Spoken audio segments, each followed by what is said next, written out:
In El Paso, Texas, an eco-fascist slaughtered 20 people in a shopping mall shooting. The next day in Dayton, Ohio, a socialist, Satanist leftist slaughtered 9 people, including his own sister, at a bar. Leftist partisans rushed to blame Trump and conservatives. Conservatives, eager to fight the unfair attacks, want to disavow any connection whatsoever to the ideology of the El Paso shooter. We will examine the reality. There are very terrible people on both sides.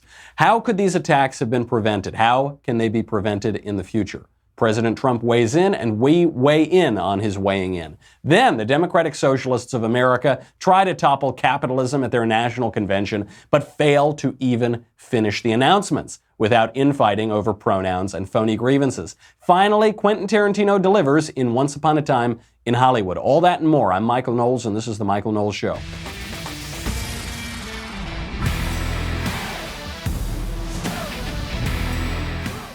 So much to get to today. Obviously, horrific shootings over the weekend in Texas and in Ohio, and the way it's played out has been so predictable.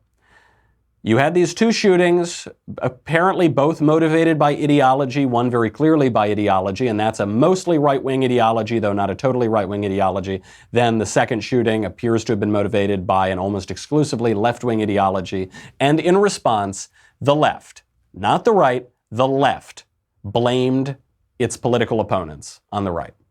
This was not a both sides are throwing blame. The left totally unfairly blamed the right for this. And then the right, in reacting to it, wanted to disavow any connection, obviously, to the Texas shooting in particular. And so they said the guy's ideology has nothing to do with conservatism, has nothing to do with the right. The reality is a little more complicated than that. And the hard truth is there are terrible people on both sides of the aisle. So we'll get into a little bit of exactly what motivated each shooting, because the broad narrative is what the left wants to promote. So the left just wants its own narrative, no details, no specificity, so that it can ram through its own policy goals.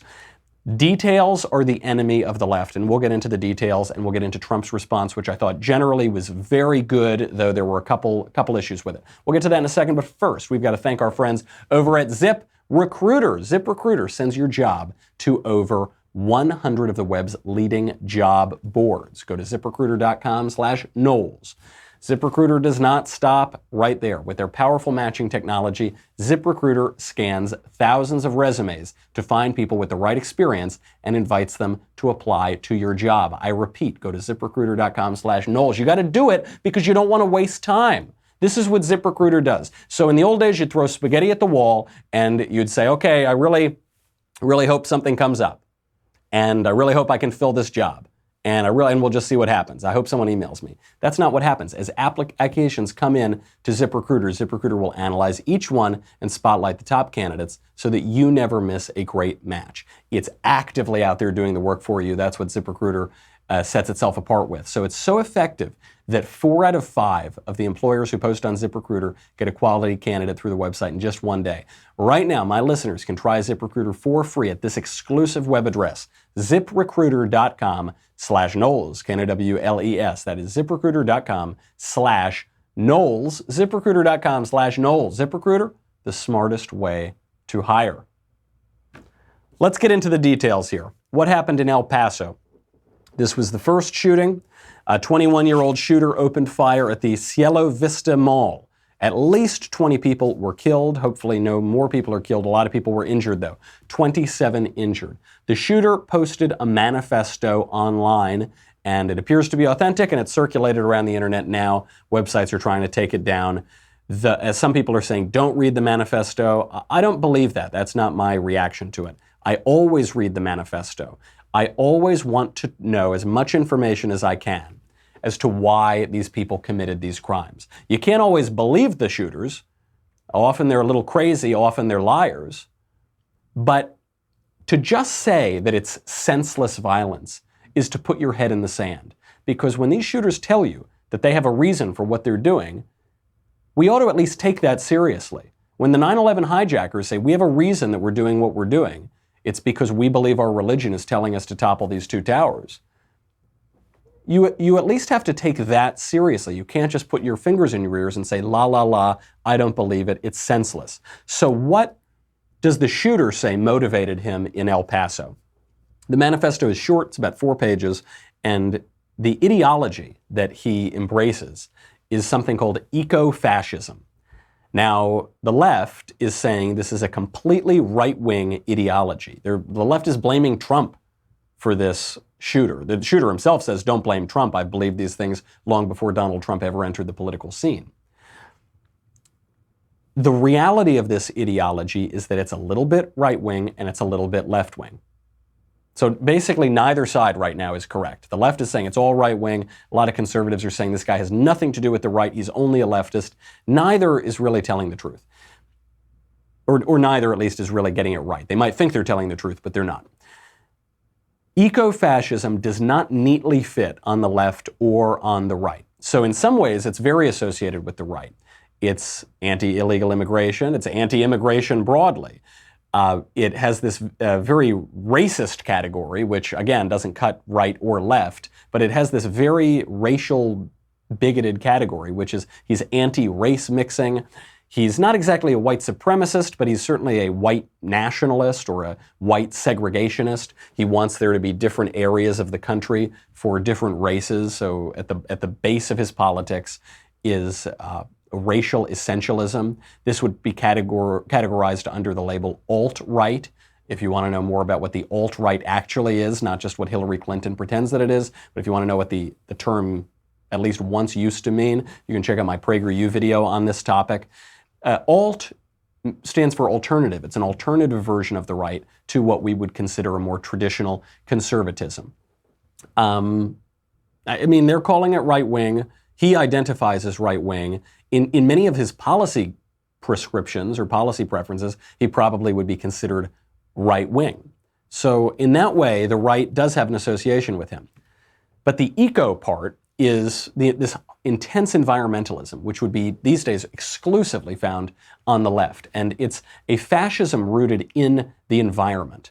So he totally buys into the global warming alarmism. He says corporations are destroying our environment. Politicians of both parties are destroying our environment. We need to save our environment now.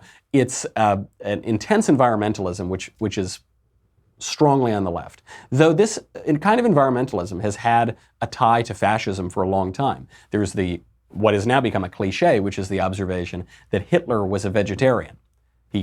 He was a fascist, he killed all of these people, he was a horrible mass murderer, and yet he wouldn't kill an animal because he was a vegetarian. There is a strain of fascism that embraces this, because fascism, especially as the Nazis talked about it, was blood and soil. So the idea that it's not just about the race, but it's about the geography, the soil. We need to protect our natural environment.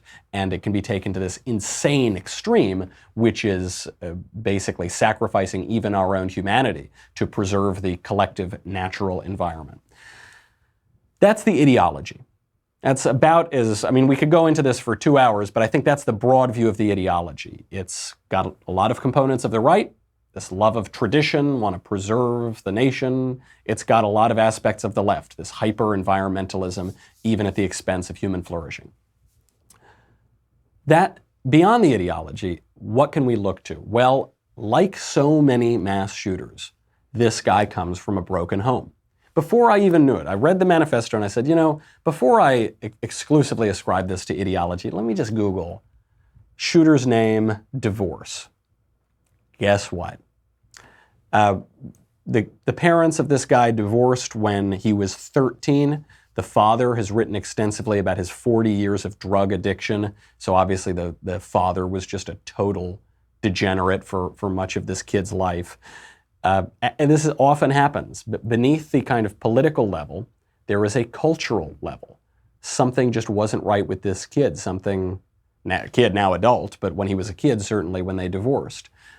Something was broken in the home. We see this beyond just mass shootings. We see this in the regular homicides that happen all the time. We see this in gang violence.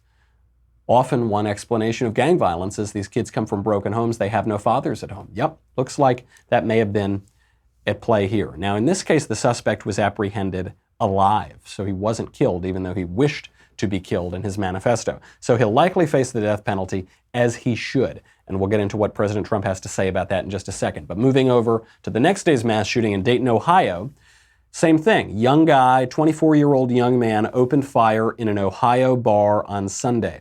At least 9 people dead, including his sister, and 27 people injured. Now, on the surface, these events look kind of similar. Young white men. So the media, irresponsible Democratic candidates for president, irresponsible leftist pundits, have been saying they're both obvious white supremacy.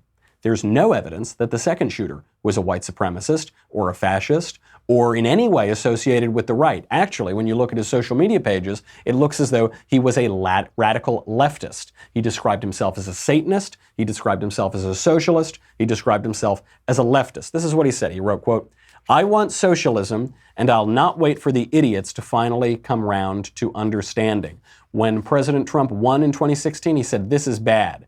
He wrote, quote, "Vote blue for God's sake." He wrote, "F John McCain." Bizarrely, this guy actually wrote in favor of gun control and leftist gun policies. After the Parkland shooting happened, he tweeted out, quote, "This is America. Guns on every corner, guns in every house. No freedom but that to kill." He apparently tweeted to Rob Portman, the Republican senator, quote, "Hey, Rob, how much did they pay you to look the other way? 17 kids are dead. If not now, when?" Obviously, something snapped in this guy's ideology or in his mental faculties, or likely both. Who does he endorse? Elizabeth Warren. He says, Warren, I'd happily vote for. He said, kill every fascist. There you see a lot more violence creeping in. Cut the fences down, meaning the border wall and the border detention centers. Slice ICE tires, Immigration and Customs Enforcement. Throw bolt cutters over the fences. And he listed his pronouns as he and him. So this guy was a radical leftist. You don't see that in the mainstream news coverage. But there's not a hint of anything right-wing or of white supremacy or any of that. He's obviously a radical leftist. Now, despicably, cynical leftist politicians and pundits and commentators are blaming President Trump and, quote, white supremacy for these shootings. In reality, one of these shootings was perpetrated by probably a Trump supporter, anti-immigration advocate and white supremacist and all those other things. But at least on the policy level, we know he was opposed to immigration. So I guess very likely he would prefer President Trump to some open borders politician, right? So that's one of the shooters. And then the other shooting was perpetrated by a radical leftist who explicitly endorsed Elizabeth Warren. Now, in reality, neither of these were caused by Trump or Warren or Bernie Sanders or any of these other politicians. These people are responsible for their own actions. But that didn't stop the left, and just the left, exclusively the left, from using these barely cold dead bodies to push their own hack, cynical political agendas. Here's what Elizabeth Warren tweeted out, quote, "We need to call out white nationalism for what it is, domestic terrorism. It is a threat to the United States, and we've seen its devastating toll this weekend. And we need to call out the president himself for advancing racism and white supremacy." Okay, if you believe that premise, which I don't believe the premise that when mass shooters quote politicians, the politicians are responsible for the shooting. But if you believe that premise, then you need to apologize for the shooting in Ohio, don't you? You need to bear responsibility for the shooting in Ohio, Elizabeth Warren, because the shooter in Ohio explicitly endorsed you. Now, she won't do that because she doesn't care.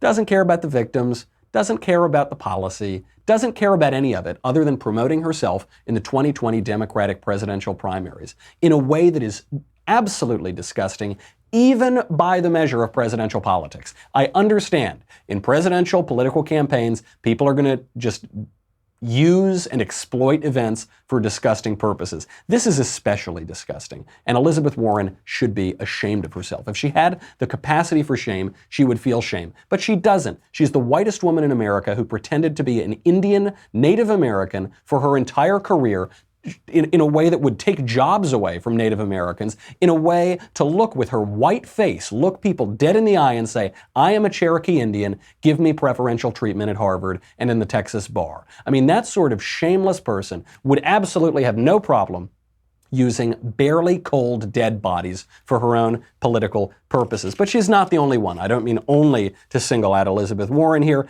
AOC and Bernie Sanders get in on the disgusting exploitation before President Trump shows up as the only adult in the room. We'll get to that in a second, but first I got to thank our friends over at Rocket Mortgage by Quicken Loans. Finding the right house is not easy, and I would know that because I live in LA and looking to find a house here. You finally find one nice house. You think, okay, this nice little 2-bedroom, this will be perfect. Then you look up the price, it's like $10 million or something like that. The whole process is very difficult anyway, because once you find that house, then you got to get a mortgage. It's probably the biggest financial decision you're ever going to make. It just gets so complicated unless you have Rocket Mortgage, because Rocket Mortgage makes it easy. Their team of mortgage experts is obsessed with finding a better way, which means that their number one goal is to make the home buying process smoother for you. With industry-leading online lending technology developed in the heart of Detroit, Rocket Mortgage is changing the game.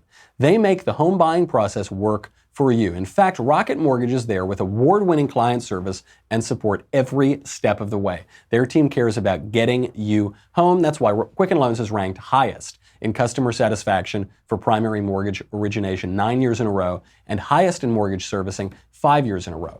Don't go into making the biggest financial decision that likely you're ever going to make in one of the most complicated processes, in one of the easiest ways to go wrong.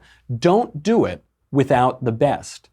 Time and again, you can see Rocket Mortgage, they are the best. Let them work for you. Rocket Mortgage is more than just a lender. Get started at rocketmortgage.com/Knowles, Knowles, equal housing lender, licensed in all 50 states, NMLS consumeraccess.org number 3030, Rocket Mortgage by Quicken Loans, push button, get mortgage. So it's not just the shameless Elizabeth Warren exploiting dead bodies for her own personal gain. Alexandria Ocasio-Cortez did it too. She tweeted out, in response to the suggestion that video games and other cultural aspects that celebrate violence might have played some role in this shooting, she tweets out, video games aren't causing mass shootings, white supremacy is. Sadly, the GOP refuses to acknowledge that because their strategy relies on rallying a white supremacist base. That's why the president has stadiums of people chanting "send her back" and targets Congress members of color. Okay, if you believe this premise that anyone who holds an idea that is also held, well, actually, no, I'm sorry. What is the idea? The idea is white supremacy, right? So, I'm sorry, I must have gotten a little confused there for a second. Because she's ascribing white supremacy to President Trump. President Trump has repeatedly condemned white supremacy. Right? He's repeatedly condemned racism. How many times a year does this guy condemn racism? Which conservative member of Congress, of the Senate, the president, which governor, which of them says, I'm a white supremacist, I love white supremacy?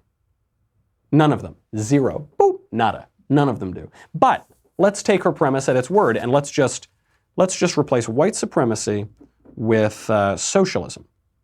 Yes, socialism. Okay, because we know that the shooter in Ohio was a leftist, socialist, Satanist. Okay, let's see. Video games aren't causing mass shootings. Socialism is. Oh, remember actually the guy who shot up the congressional baseball game was a Bernie bro socialist.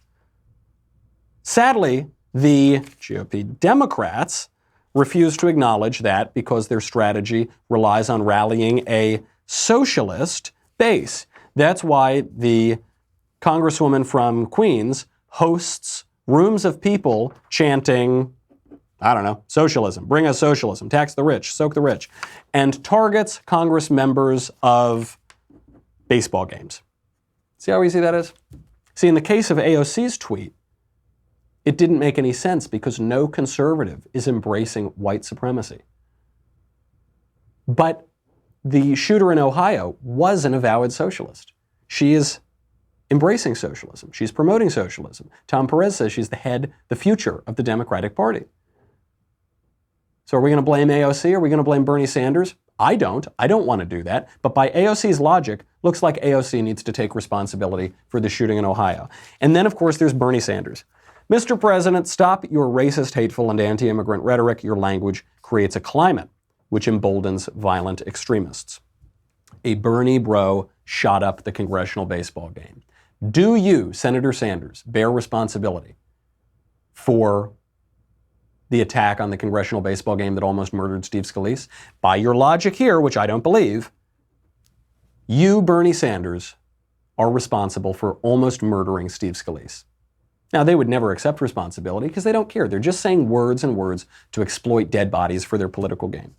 Fortunately, President Trump came as the adult in the room. And this almost sounds funny because we say President Trump, he sometimes behaves in a childish manner. He hurls insults at his opponents. He can seem petulant. President Trump is far and away the adult in the room in this situation. So he shows up and he gives remarks this morning. They just came out a couple hours ago. Quite good. He started out by condemning bigotry explicitly, as it was described in the El Paso Shooters Manifesto. Here he is. In one voice, our nation must condemn racism, bigotry, and white supremacy. These sinister ideologies must be defeated. Hate has no place in America. Hatred warps the mind, ravages the heart, and devours the soul. Great. Yeah, this was the right thing to say. He said it I don't know how he could have said it more clearly. Now, the other aspect of why this comment was so great is he didn't go as far as he could have to hammer the left. Right? He could have easily said, racism and white supremacy and bigotry, racial bigotry is absolutely awful. And that's what we saw in El Paso. Also, Satanism, leftism, and socialism are awful. That's what we saw in Ohio. But he didn't say that. And this was smart. It shows that he learns. It shows that he gets a little savvier. Because that would have just been a repeat of there are fine people on both sides. Now, even though we know that in Charlottesville, when he said there were fine people on both sides, that he was explicitly condemning neo-Nazism, white supremacism, white nationalism, racism, bigotry, what have you. Even though we know that it was totally twisted and politically it still is hurting him. If he had said, we condemn racism and bigotry, we condemn Satanism and leftism, I guess he would have been right. But he's smart also because there was no leftist manifesto in Ohio, not that we know of. Right? So we're pretty certain we know who this guy is. I mean, he had a long social media record, so we think we have an idea. But still, it's not totally clear. So President Trump is playing it a little more cautious here. He was very smart only to focus on the eco-fascist. I mean, he's just gotten savvier about all of this. Then he turns his attention on finding solutions. So the first solution he offers is probably what most of us were not expecting. It's a little bit vague. He's just talking about the internet, issues on the internet, and the way that information moves around the internet and the way that people get radicalized on the internet. First, we must do a better job of identifying and acting on early warning signs. I am directing the Department of Justice to work in partnership with local, state, and federal agencies, as well as social media companies, to develop tools that can detect mass shooters before they strike. As an example, the monster in the Parkland High School in Florida had many red flags against him, and yet nobody took decisive action. Nobody did anything. Why not? Second, we must stop the glorification of violence. We'll cut it there. So the first one is the internet, right? There were a lot of these warning signs. This is very smart. And it's tied to mental health, and this is the real trick here. So, and he ties it to Parkland, which is really smart. There's going to be a great new book coming out very soon on how that Parkland shooting in Florida came to happen. There were so many warning signs along the way, and the schools did nothing. So many warning signs on social media, on the internet, in chat logs. Schools did nothing. This is a little bit of a dangerous point to bring up because you never want to censor the internet. You know, if you start censoring the internet, that can go real wrong real quickly. You could, frankly, the left is already censoring the internet by kicking off conservatives. You don't want to get into that kind of world, but you do want to be able to use warning signs on the internet. You know, this guy in Dayton, Ohio, He apparently had a kill list and a rape list that he would write on the wall of the school. People had been chatting about this. People knew about this. Why didn't someone step in? Why didn't someone heed the warning signs? This is tied to mental health, which Trump gets to in a second. Then Trump gets to his second suggestion, which I think is a little bit weaker. I think this is the weakest of all of his arguments, and it has to do broadly with a culture of violence and specifically video games. We must stop or substantially reduce this, and it has to begin immediately. So if we have a longer cut of that, that would be good. He talks about video games as this big issue. I don't know if this is true. I don't know if this is false. You know, when I was a kid, I didn't play video games a lot, but there was one violent video game, Grand Theft Auto, that I played for, I don't know, 6 months or something, and I was playing it. And then when I went to learn how to drive, I did have this impulse to drive like a maniac. I didn't do it, fortunately. Well, I mean, I drove like a maniac like all teenagers do, but I didn't, drive like I was in a video game. But I did have this impulse. I distinctly remember it thinking like, oh, I should swerve into that lane and swerve over here. And obviously that had just been kind of bred into my mind because I played this video game a lot for a few months. Maybe video games have something to do with it. Our culture has always been violent. Our pop culture has always been violent. I don't think it's the violence itself. I think it's the fact that in the old days, the violence had an order to it.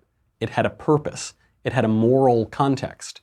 And today, violence is pretty much nihilistic, random, arbitrary, absurd, senseless. I think those are two different things. Don't forget, our culture, the three biggest poems that found our entire culture are all war poems: the Iliad, the Odyssey, and the Aeneid. They're all about one specific war, which is one of the bloodiest wars ever written about, which is the Trojan War.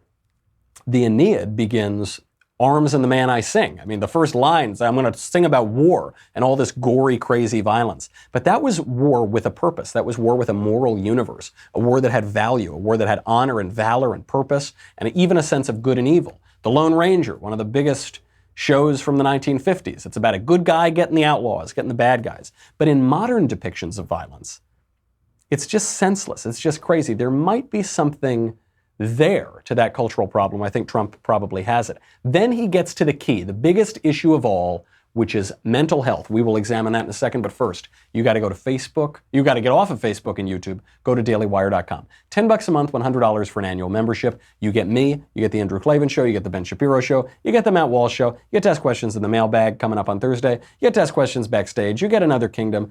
You get to check out the full episode of the Ben Shapiro Sunday Special featuring me. This is Ben's favorite episode of the Sunday Special ever. I want to thank everyone who's already listened, who shot that episode up to number 6, I think, in the overall iTunes and Apple Podcast charts. Please go over there and check it out, give it a download, because if you do that and it reaches, say, number 1, Ben will have to have me on the Sunday Special again, which will break his heart and will cause me to laugh uproariously. So please go do that. Check it out at DailyWire.com. We'll be right back with a lot more.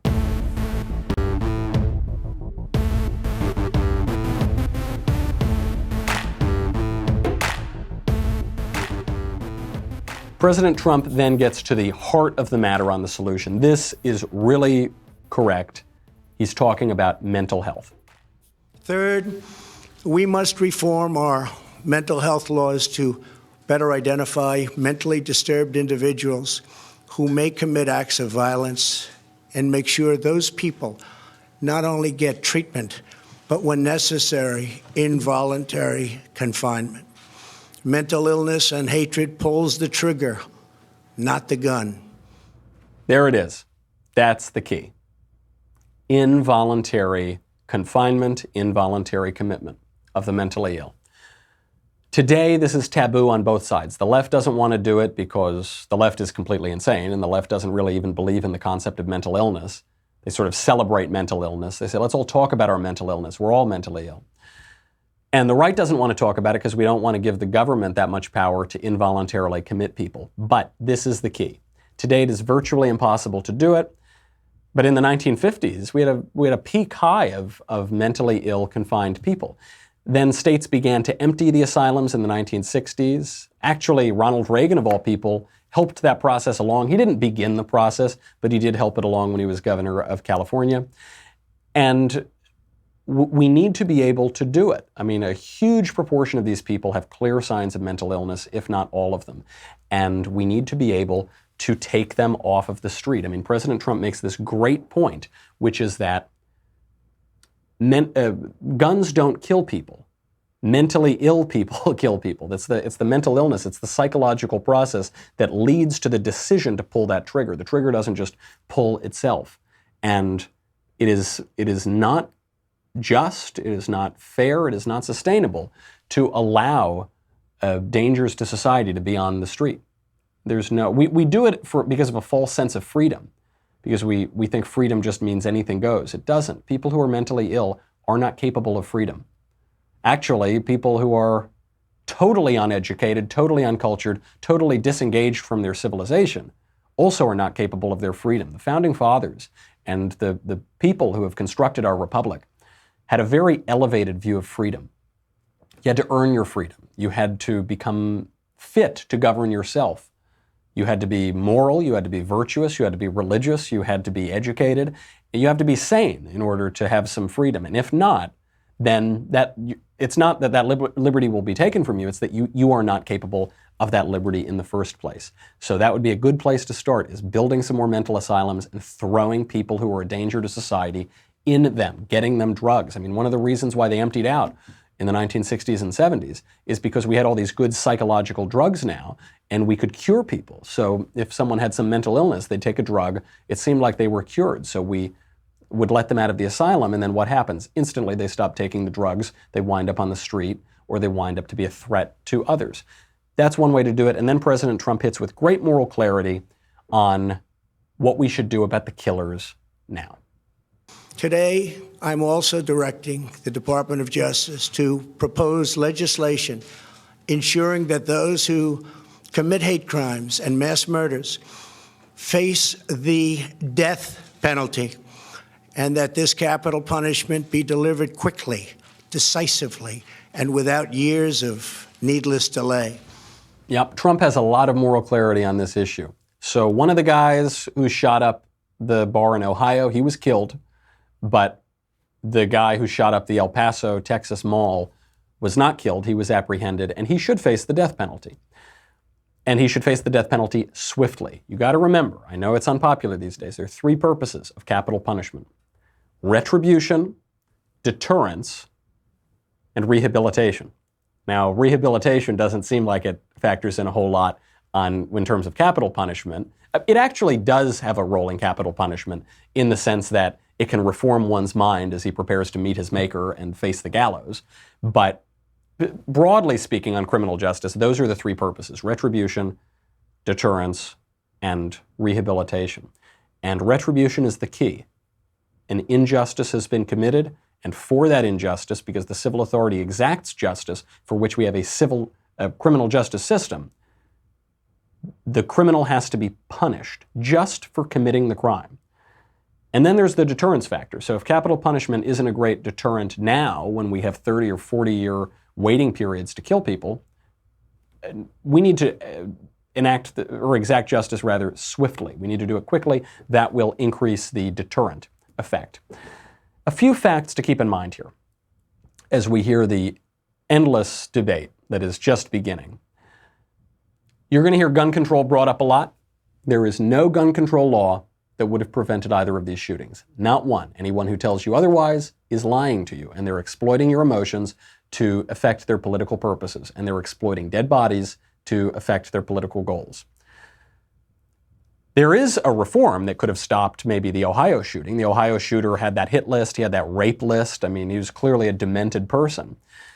He could have been committed to a mental institution. He could have been denied his civil liberties. He could have been denied his Second Amendment rights. He could have been denied other civil liberties too. But that's a mental health issue. That's not a gun control issue. You can't just take away people's civil rights, Second Amendment rights, willy-nilly just because you don't like them or you don't like the cut of their jib. You can take away their civil rights if they are not deemed fit for liberty, if they're not deemed fit to behave as individuals in a free society. if you commit them to an insane asylum. That's what they could have done. That's not a gun control law. That is a mental health reform. Also on gun control, as they tell you all gun control laws would have fixed it. Don't forget, President Trump is sympathetic to gun control. He has passed certain gun control measures. He actually bragged in his remarks about how after the last big mass shooting in Las Vegas, he banned bump stocks. Here's his boast. At my direction, the Department of Justice banned bump stocks. Last year, we prosecuted a record number of firearms offenses. But there is so much more that we have to do. Now, you see that he accidentally, or maybe intentionally, undermined the argument for gun control there. Because we said at the time, when they banned bump stocks after that mass shooting in Las Vegas, I said, this bump stock ban isn't going to do anything. It's not going to stop any mass shootings. It's completely pointless virtue signaling. Looks like I was right. The bump stock ban didn't stop this mass shooting. It didn't stop either of the mass shootings this weekend. It achieved nothing other than to limit people's Second Amendment rights to protect themselves. The other thing to keep in mind here, mass shootings are not really on the rise, at least according to the most recent data that we have. So New York Magazine, which is not a conservative publication, published a long piece on this in 2014. The number of mass shooting incidents that involve 4 or more fatalities is not really up since 1976, since they've been keeping track of this. Number of people killed and the number of incidents has not really increased since 1976. It feels like it has, but it hasn't. Now, what is different here is the media coverage. So people are covering this and we all have instant access to media everywhere. But what's up is not the incidents themselves, it's the media coverage. This is not a lot of comfort to victims or families or people who see these images on their TV screens. But those are the data, those are the facts. And another fact here, which is now unpopular, is that mass shootings are just one tiny aspect of our national misery epidemic. They're just one tiny aspect of our national problem. Neil deGrasse Tyson, that leftist scientist, clock that is broken is right twice a day, he tweeted this out over the weekend and he's getting a lot of flack for it. He tweeted, quote, "In the past 48 hours, the USA horrifically lost 34 people to mass shootings. On average, across any 48 hours, we also lose 500 people to medical errors, 300 people to the flu, 250 people to suicide, 200 to car accidents, 40 to homicide via handgun. Often our emotions respond more to spectacle than to data." 290 people killed in just the last 48 hours from homicides and from suicides.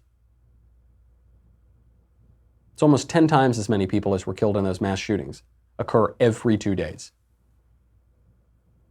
That's no consolation when you see these awful images on TV, but those are the facts.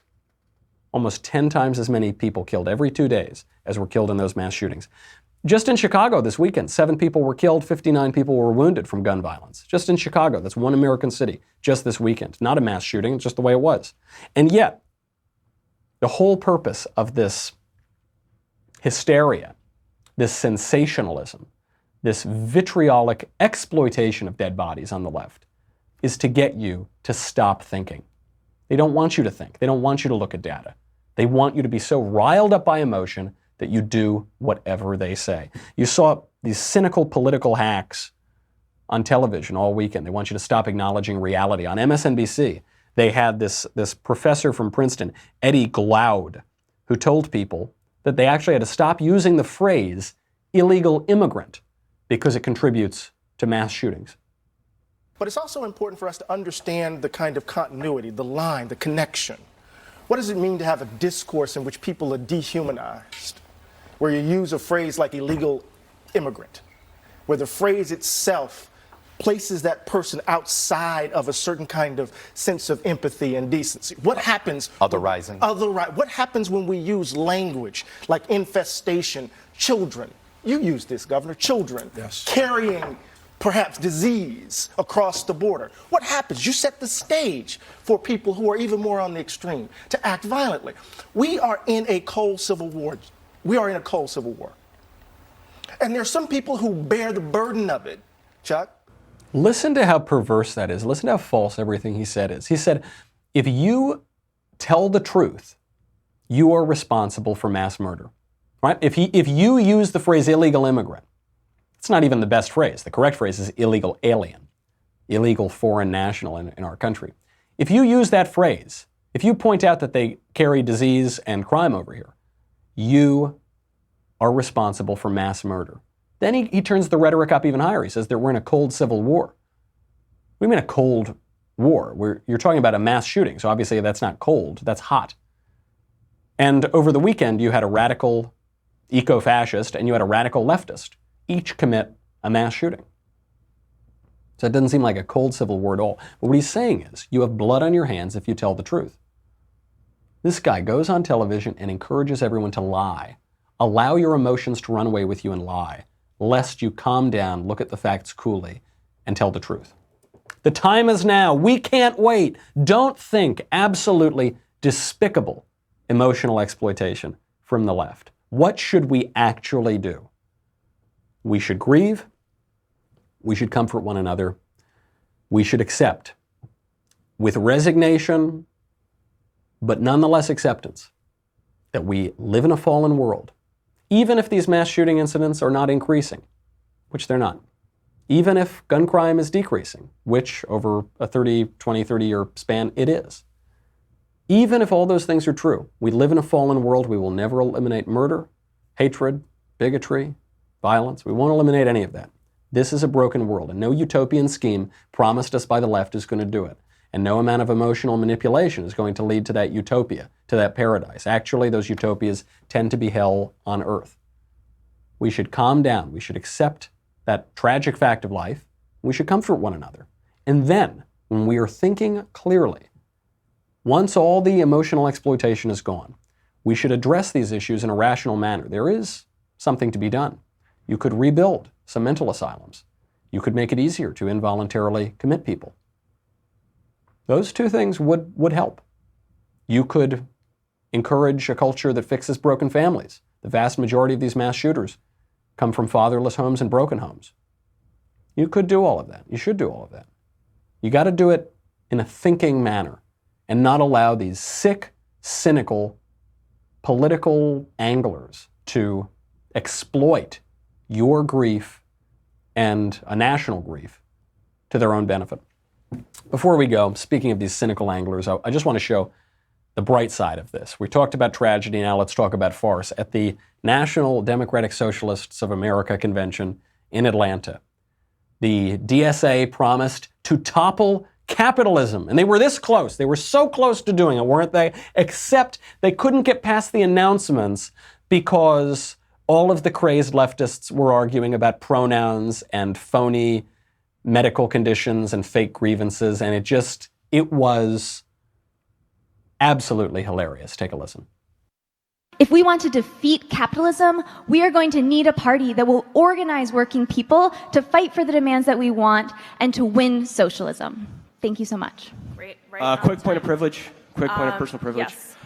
Guys, first of all, James Jackson, Sacramento, he, him. I just want to say, can we please keep the chatter to a minimum? I'm one of the people who's very, very prone to sensory overload. There's a lot of whispering and chatter going on. It's making it very difficult for me to focus. Please, can we just, I know we're all fresh and ready to go, but can we please just keep the chatter to a minimum? It's affecting my ability to focus. Thank you. Thank you, comrade. Okay, is there a speaker against name, chapter, pronoun? Point of personal privilege. Yes. Please do not use gendered language to address everyone. You know, I think they're pretty close. They're on the way to toppling capitalism, but it's going to be a little longer. It's going to take a little bit longer. You couldn't see, by the way, in the video when the first guy talks about sensory overload, everyone just raises their hands and starts shaking them, but they don't clap because that would be sensory overload. But I assume it's not just the auditory sense, right? I assume also the visual sense could be overloaded, so that I think would overload it too. And then just the righteous anger of that second guy. Could we please stop using gendered pronouns? And then I wanted the sensory overload guy to get back up and say, please stop yelling, so it's too much. And they could just get into like a screech off. That's basically what we're seeing in the 2020 Democratic presidential debate anyway. This is just the broader version of that. This is just, I would say, the young people, the university campuses, that's the crystal ball. That's what our society is going to look like in 20 years. So you are looking at a preview of the 2048, whatever the year is, Democratic presidential primary debates. And it's going to be a whole lot of fun. And somebody tells me capitalism is going to win. Somebody tells me capitalism is going to survive. Before we go, I just have to give a quick little review of Quentin Tarantino's latest movie, Once Upon a Time in Hollywood. Went to see it last night with Jay Hay and Andrew Klavan and Spencer Klavan, and it was a lot of fun. It's a very fun movie. It's almost 3 hours long, but it actually flies through. Tarantino's not a great filmmaker, but he's a really good one, so you're never bored all the way through. The reason I would encourage people to watch it, I don't know that the film has a lot of meaning. It's pretty entertaining, at least by the end. But if the film has meaning, I think part of the meaning of it is how Hollywood went so wrong, and how in the 1960s and 70s, Hollywood basically cracked up and went just totally off the rails. And it's a movie about how it might have avoided that fate, how it actually might have saved itself. Tarantino likes to go back and fix history, so he goes back and, the Jews kill the Nazis and, so on. And so the black slaves rise up and kill the white slave owners in the South. This is a movie about that too, but it's got a profoundly conservative tone to the movie. There's a conservative subtext. So I'd encourage you all to go see it. It's pretty fun. You'll at least get your money's worth for 3 hours of gratuitous violence and Tarantino entertainment. So might be worth checking it out. At the very least, you'll be able to lament, along with the filmmakers and all of us, the demise of our culture. That's our show. Come back tomorrow. We'll have a lot more to get to. We just had to get to this big story today, but much more coming up. So tune in tomorrow. I'm Michael Knowles. This is The Michael Knowles Show. See you then.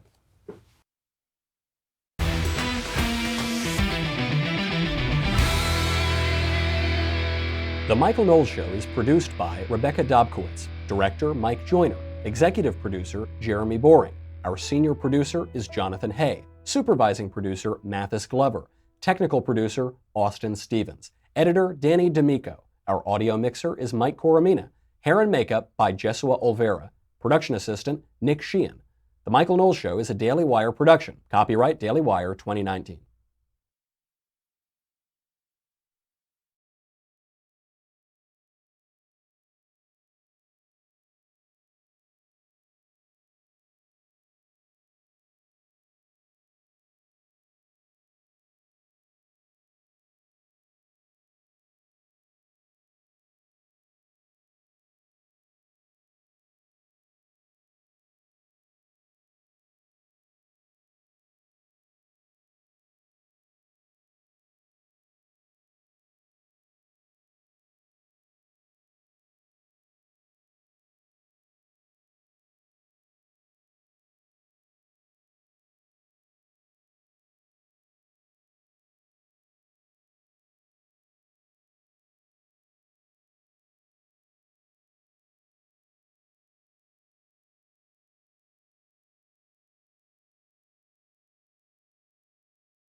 60 seconds, all right. A story for the camera.